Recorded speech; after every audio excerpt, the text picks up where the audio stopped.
یہ دن ہماری زندگی کا انتہائی اہم اور یادگار دن ہے۔ ہم نے سال 2030 کے لیے ایک خواب اور ارادہ کیا تھا کہ انشاءاللہ پورے پاکستان سے لوگ اپنے بچوں کو ادارہ علوم الاسلامیہ ککھڑ میں بھیجیں گے۔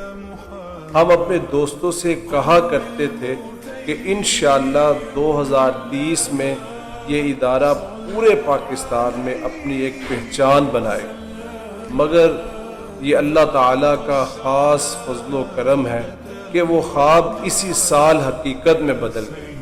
الحمدللہ پورے پاکستان سے لوگوں نے ہم پر اعتماد کیا، ہمارے تعلیمی نظام، کارکردگی اور بچوں کی بہترین تربیت کو دیکھا اور اپنے بچوں کو ہمارے سپرد کیا۔ یہ ہمارے لیے باعث فخر بھی ہے اور ایک بڑی ذمہ داری بھی تھی۔ وسائل اور جگہ محدود ہونے کی وجہ سے ہمیں مجبوراً داخلے بند کرنے پڑے، جس پر ہم ان تمام حضرات سے دلی معذرت خواہ ہیں جو دور دراز سے تشریف لائے مگر ہم نے ان کے بچوں کو داخلہ نہ دے سکے۔ اللہ کے فضل و کرم سے ہم عزم کرتے ہیں کہ جو بچے ہمارے پاس آئے ہیں ہم انہیں ایک بہترین انسان بنائیں۔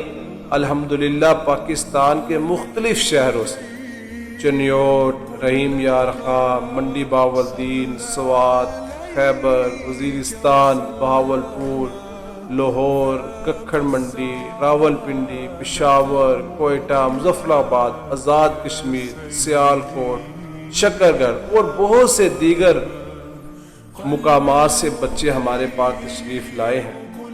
یہ ہمارے مہمان ہیں۔ میں آپ تمام بچوں کا اور والدین کا تہہ دل سے شکریہ ادا کرتا ہوں۔ ہمارا دل تو یہ چاہتا تھا کہ ہم آپ کا اس سے بھی بڑھ کر استقبال کرتے، آپ کے لیے آسمان سے تارے توڑ لاتے، مگر ہم نے اپنی استطاعت کے مطابق آپ کی خدمت کی اور مہمان نوازی کی۔ آخر میں اللہ تعالیٰ سے دعا ہے کہ وہ آپ سب کو جزائے خیر عطا فرمائے، ہمارے اس ادارے کو ترقی عطا کرے، دنیا آخرت میں کامیابی نصیب فرمائے۔ آپ سب سے بھی گزارش ہے کہ ہمارے اس ادارے کو اپنی خصوصی دعاؤں میں یاد رکھیں۔